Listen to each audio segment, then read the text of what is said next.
Hi everyone. Today is Wednesday, March the 23rd, and today's video is going to be a little bit different. Well, March the 23rd, 2022. Just so I got the year there. Yeah, today I want to make something a little bit different. I don't check my comments, or at least the last couple of weeks I've not checked my comments on videos that I posted, but yesterday, or was it the day before? Anyways, I finally caught up with stuff, and a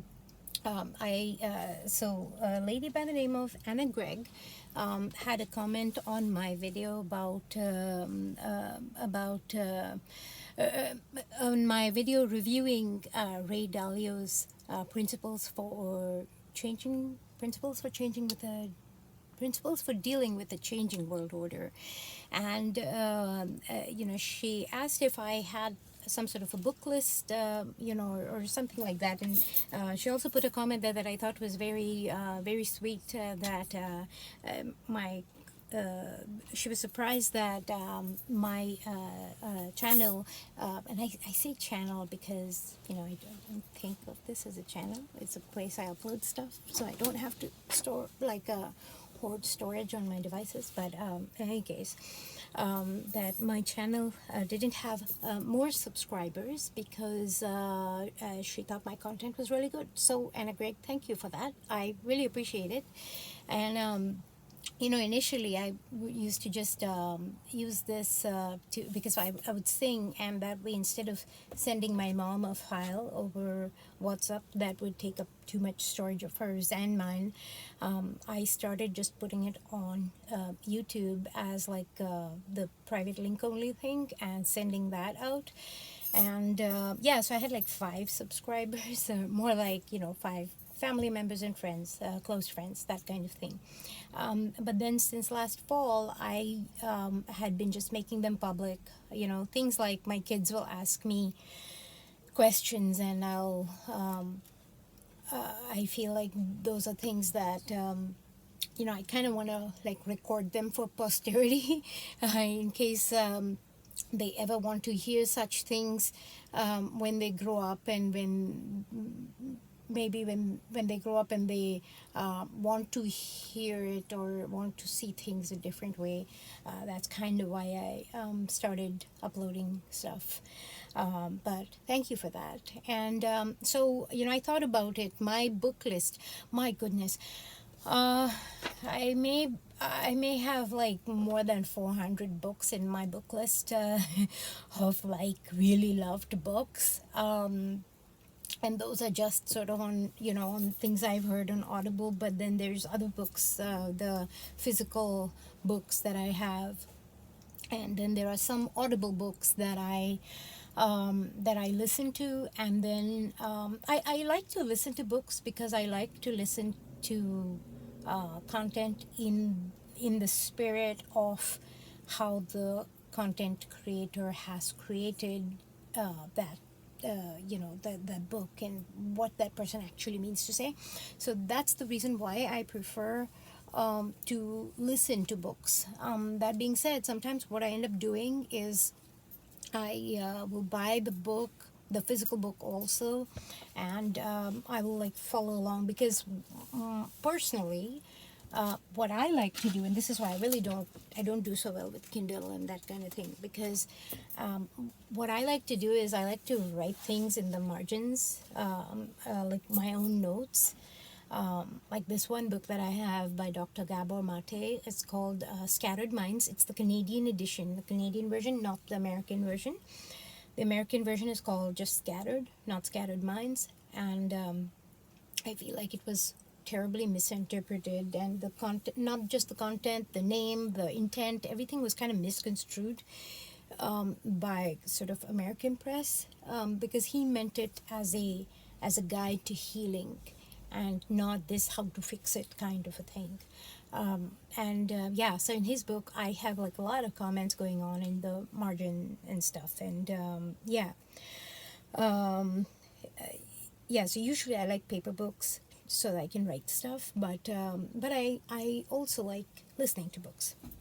So, given that I have so many books that I really, really love, I made a bit of like a sub list kind of thing. And this is not an exhaustive list, but these are just, and I started to like sort of sort them out into, some are finance books, some are, well, many actually. Most of the books that I read are psychology books and like really, really old. I say old psychology books, but they kind of fall more into maybe the realm of Stoicism or, like Nietzsche's Good and Evil or who's that other guy? Dostoevsky. I cannot pronounce his name, but like those really really old books that I don't know if people read these days, and I haven't actually reviewed many psychology books, maybe other than Dr. Jordan Peterson's 12 Rules for Life and Dr. Warren Farrell's three books, The Myth of Male Power, Boy Crisis, and I'm blanking on the other one, the name of the other one, but I've just written his name, Dr. Warren Farrell. He's the only one probably I've reviewed his book on, on a video like this. But usually I don't review the psychology books. I instead write about them, and I write a lot about them. And this short list, like these names you see here, these are mostly author names because if I start writing the names of every single book, it'll be a pretty crazy list. Yeah, and this also is not an exhaustive list. And I was thinking about, hey, why is it that even though I've read more psychology books, I don't make reviews about them? And it's because when I record these sort of things about these videos about my thoughts on, say, finance books, they're relatively impersonal. Like I may throw in an anecdote here or there, about like a personal thing or belief that I hold, etc. Like in J.L. Collins' FU Money, and how FU Money has helped me personally to not work for somebody who I feel like doesn't have integrity, or someone who I don't feel aligned with, and the freedom that has empowered me with. So I may say such things, but in psychology books, that stuff that goes pretty deep, and that's where when I write about it and say I write a paper that will then get reviewed by a professor, that's kind of held in very close confidence, and it's held very confidentially, because I may bring up personal stuff, and yeah, and I don't know if I want all that in public. However, maybe then if I do quick reviews on or maybe I will be capable of doing quick reviews on the psychology books, because if I just stick to like what the book says, but then that'll be so shallow and so bland that whatever. Anyways, however, if you are interested in a couple of the psychology book reviews, that's the Jordan Peterson one and the Warren Farrell ones, and actually for Dr. Jordan Peterson's book, I made it over, I think, 2 videos, but I spoke about my 1-year-long experiment practicing the 12 rules for life on myself, and it was life transformative. I kid you not. That book is the best. Yeah, that's Dr. Jordan Peterson's 12 Rules for Life. If you haven't read it, you should read it. You should read it. You should make your children read it. You should make anyone you give a shit about read it. Anybody you even remotely care about, you should make them read it. Like, really. When I say make them read it, like, like a benevolent dictator. Sorry. Okay. So with that very, very long intro, I will go into my book list. So I'm going to go through these like I was doing, say, say, a financial education curriculum for a child. The first book on the list is The Simple Path to Wealth by J.L. Collins. This book, it is brilliant. It is short. It's hardly 4 hours long if you listen to it. J.L. Collins has a sexy voice. Yes, I said it. I said it. I probably said it many times before, but oh my God, his voice is just incredible. He sounds like the Saruman guy from Lord of the Rings, but like way kinder. Okay, he's not like Saruman. It's just incredible voice, and I really appreciate the author also. More and more as I listen to more of his content. If you want any of his interviews, I mean, he's done them on many channels, but I would recommend you check out The Wealth Building Educator, his channel. He's interviewed J.L. Collins twice, and both times, like, even though his views seem to be changing a little bit now, it's amazing. I feel like, I even agree with like the new ways in which he's going. And something I really appreciate about J.L. Collins is that in any of his videos, in any of his reviews, when people ask him, oh, how do you, like, what should you, he won't plug his book and say, like, go buy my book. He says, always start with the blog. He's all about, like, take what you can get free first before you pay anything. And I really love that about him. That being said, his book is absolutely brilliant, and even better on Audible, because it is, it's in his voice, and he has an amazing voice. If you put it on, well, have I said that like 10 times already? Anyways, if you put it on 0.5 speed, you can fall asleep to it. It's like, but his content is not boring. That's not what I meant. His content is amazing. So, The Simple Path to Wealth, first book on my list.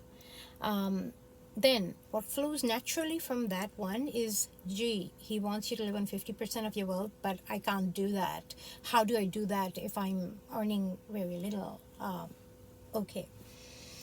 The book that answers that question is a book by the name of Your Money or Your Life by Vicky, Robin, and Joe Dominguez. And Joe Dominguez has passed away. So the most recent, the audiobook that I listened to was read only by Vicky Robin. I really like her. She seems like a really cool, spunky, lively elderly lady. I don't know how old she is. I mean, they were like adults. Vicky Robin and Joe Dominguez were adults, proper adults in like the 1970s. So I'm assuming she may be in her 70s. But she, like, her voice, her spunk, her energy, it all comes through. She has a very much like a Lynette Zhang like spirit and a way of being. And I keep saying way of being. You'll know why I say that when you hear my psychology book list, because I really love Carl Rogers. And he speaks about, like, on becoming a person, not on becoming a therapist or becoming a psychologist, on becoming a person, on becoming as authentic and true to you as you can be on this planet. So anyways, that's her way of being is very much like Lynette Zhang's way of being from the ITM Trading channel. Like, she's all about like sustainable wealth development,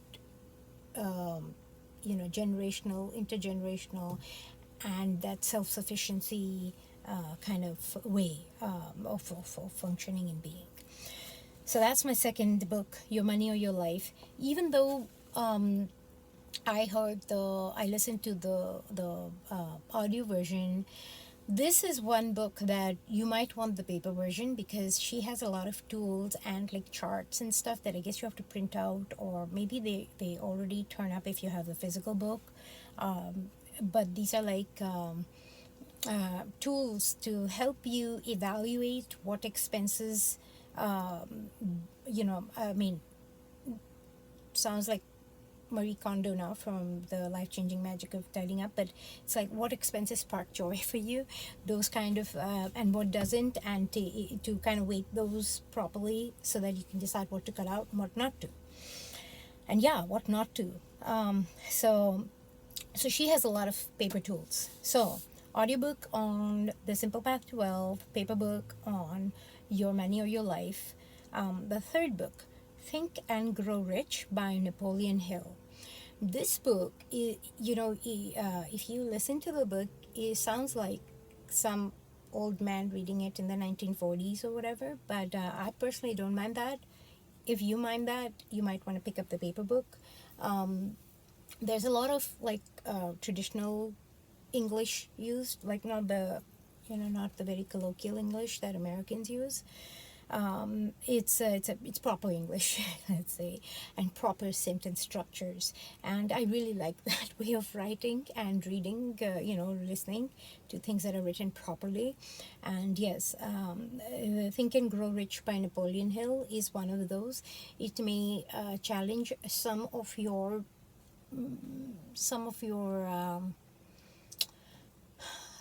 thoughts and axioms, because but it has this very deeply, beautifully spiritual, new agey side to it that's like kind of way underneath everything. Like, I don't even know if he's conscious of it. He may be, but it's very underneath everything. It's like, the chi, the prana, the your life force energy, and how people's what did Freud called it, like the id, right? Your core, your energy, your life force energy, how, if that's more in you, like you're more successful, and the people who kind of more they have more magnetism, let's say, they're kind of more successful. But if they keep it contained, if they let it loose, then Clinton things happen. But won't go any further on that. Okay, so Think and Grow Rich by Napoleon Hill. The fourth book is Thou Shalt Prosper, 10 Commandments of Making Money by Rabbi Daniel Lapin. I have reviewed that book, and if you want to check out what, like straight from the horse's mouth, he has a wonderful interview with this, I keep saying couple, but this man and woman, I don't know if they themselves are a couple, but he did a really nice interview with them. The link to that interview is in the link of my review to that book of his. Okay, then another, now this is, I'm just writing the name of the author, because I think after these three, another really great one is anything you can get your hands on by Alexander Del Mar. If those books are very old and therefore very expensive on Audible, not on Audible, or you can't get them on Audible. If they are very expensive on Amazon or on any other used book thing because they are very old books, I suggest you go to John Titus's channel called Best Evidence, and do a video sort oldest to new, and look at his first 2-3 videos. He reads excerpts from a bunch of Alexander Del Mar's books, and that will kind of give you a general idea of what Alexander Del Mar is all about. And then you can maybe get them from the library or something, because his actual books do tend to be quite expensive if you're trying to buy them now on Amazon. Okay, then once you've woken up with all this, you might want a children's book that is called The Illusion of Money by Matthew Scott and Louisa Galstyan, Galstyan. She's the illustrator of the book, because it's a picture book. I've had my youngest read this book, and it just blew his mind. He was amazed by it, and now he's like, scam, that's a scam. It's great. I really love it. You're not going to be raising any sheeple if you have your children read that book. Okay, The Illusion of Money, because it goes into sort of this whole debt-based paper construct. And actually on the debt-based thing, I also recommend Jeff Booth's The Price of Tomorrow and The Fourth Turning by Neil Howe and someone Strauss. Anyways, The Fourth Turning. Everybody knows about The Fourth Turning. So if you don't feel bad. Just Google it. It'll come up in the first Google search. The Fourth Turning. Great book. Really great book. Okay, now, of course, Ray Dalio. I will listen to anything that Ray Dalio says, whether it's in book form or not. I will listen to his view because that man is a freaking genius. Yes, Ray Dalio is a genius. I don't give a shit what his hedge fund does. Whether his hedge fund performed badly last year, whatever. I don't care. Hedge funds hedge. Yeah. Anyways, this man is brilliant. His way of thinking, way of being, is beyond brilliant, ahead of his times. So his latest book, Principles for Dealing with a Changing World Order. I've reviewed that one. It's on my channel. I still laugh when I have to say channel. Anyway, so yeah. So Ray Dalio, of course, anything by him. And here's another person I will listen to anything that comes out of his mouth because, again, he's another oracle of the future. James Rickards. I have read all his books, including, and I don't have it here, I didn't bring it with me because actually this is the book I'm working on right now. It is by John Butler, and but there's another book that I was reading of his. I have not reviewed that book because it's not a book that is available in stores. This is James Rickards' book that I've not reviewed yet. That's called The Big Drop because you can't buy it actually. That's why it was like handed out to his investment group people. Maybe you can buy it on secondary channels, etc. Secondary sources. But I may actually do it because some of his wisdom in that book is absolutely. Well, I say some of his. No, all of his wisdom is brilliant. But some things were very eye-opening for me in terms of correcting the ways I'm doing things versus how I probably should do things. Okay. So James Rickards' first book in his four set of the four horsemen of the apocalypse: Currency Wars, Death of Money, Road to Ruin, Aftermath. Those four, oh my God, they are absolutely brilliant. Currency Wars is actually happening right now. Seriously, it's happening right now. The Death of Money, I think it's coming soon. It was sort of coming, he gives 7 signs to watch out for. But I think some of the signs have happened and some are coming soon. The Road to Ruin, it's deep. There's a lot of historical things that if they set as precedent, if they're used as to set precedent, we're screwed. And the Aftermath. And this one is not written by this other one. The Mandibles book is not written by James Rickards, of course. It's written by Lionel Shriver. But in Aftermath, he gives a Mandibles redux and about how things would look for us if this all played out. And I think it's well worth reading because this could easily happen by the year 2030, and I kid you not. The Big Drop, of course, which is not published by his normal publisher book. The New Case for Gold, which is an absolutely delightful book, short book too. And the book that he wrote during the pandemic, and he published right after-ish. I mean, I'm saying after, but are we still in an after? Are we in the mid-after? Anyways, that book is called The New Great Depression. I highly recommend that one. And then there's another book of his that's going to come out. That's called The Raven or The Ravens or something. I'm looking forward to that book very much. Those are my my finance list. There's one more that kind of is on the border of psychology and finance. It's called Exposing Financial Abuse, by Shannon Thomas, LCSW.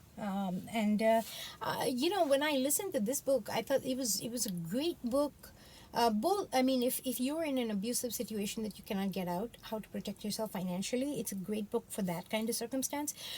But it is also a great book because even if you're not in that kind of circumstance, because a lot of the things that like are described as the abusive partner doing are actually what governments and control structures, if you don't know what control structures means, check out Francis Hunt, and that's his word for the elite, because control structures are basically those individuals or bodies that want to keep you in your place, and many people call them the elite, and I agree. You shouldn't give them that kind of energy or that kind of reverence. No, they're control structures. So those, if you apply the same principles and ideas to the control structures that she talks about in like an intimate relationship type situation, it'll be very useful for you. So Exposing Financial Abuse, that's the book. And the other one is Dan Ariely's book called Predictably Irrational. That is a great behavioral economics type of a book. Of course, there are another really, really awesome books by my professors, Beyond Fear and Greed by Hersh Shefferin, and What Investors Want, and one other book, I'm blanking on the name of it, by Dr. Maya Statman. These both were my professors. Okay, so that's the finance. Those are my finance book lists, okay? Then I should probably make another video for my other topics, but I will briefly go into some author names whose work I really, really, really adore. Dr. Jordan Peterson, Dr. Warren Farrell, Dr. Mark Epstein, not the other Epstein, people, please. Dr. Mark Epstein. He is absolutely amazing. He has a very gentle way of being, very chill manner. He's a psychiatrist, actually, but all of his books are just so amazing. Carl Rogers, Dr. Carl Rogers, all of Dr. Carl Rogers' works are amazing. A Way of Being, On Becoming a Person, just to name a couple, but every single book of his is amazing. Nietzsche's books, the Beyond Good and Evil, of course, but anything by Nietzsche, if you can handle the darkness, everything by Carl Jung. I read all of Carl Jung's books before I began my doctoral studies and my psychology studies. Maybe not all of Freud's work. And this is like, while being a finance person, I was reading Freud's stuff. I've been reading Freud's stuff, his old books, since I was like 15 or 16 years old. Even though all my education carried on in the line of finance, Freud's books were like my keystone. And then I got into Carl Jung, and holy shit, oh my God. Yeah. And then I may have not read like a couple of his books, but then when I began my doctoral prerequisites, I read those also. So at this point, I've read all his books, and I would say my favorite is Memories, Dreams, Reflections. This is like his autobiography, and it's really something else, because and he starts off like this. He says, like, this is not going to be about like I was born here and then I went to school there. This is going to be like a biography of like my interiority, my interior experience. And oh my gosh, that was like swimming around in Jung's brain space. Just absolutely amazing. I love that book. Okay.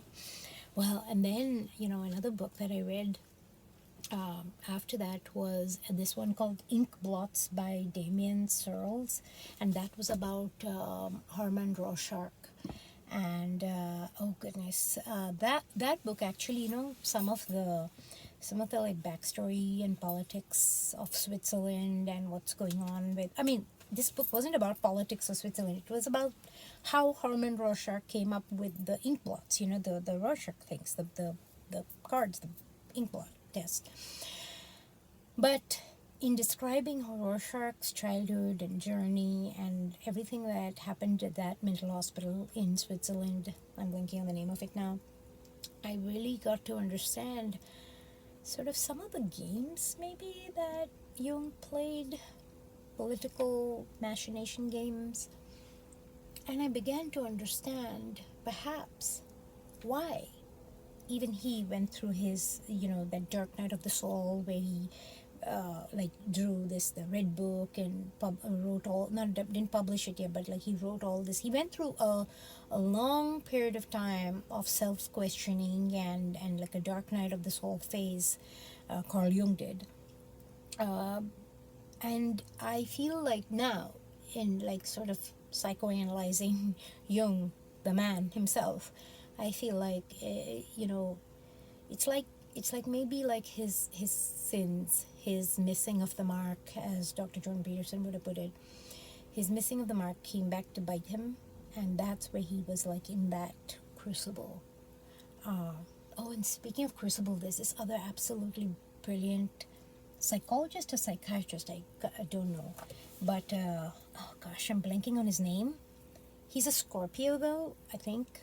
I'm pretty sure he's a Scorpio because I looked up his date of birth and all that. But and he died recently. He died last year. So it was like, and he's not an old guy. He's a young guy, and I'm completely blanking on his name. But his book is The Crucible, or the concept of this psychologist or psychiatrist is the sexual interpersonal partnership crucible. If you look up psychology and crucible, you'll find his name. But if I remember his name, I will remember his name as soon as I hit. And it's great. I'm just gonna look it up right now. Crucible. What is his name? Crucible. Psychology.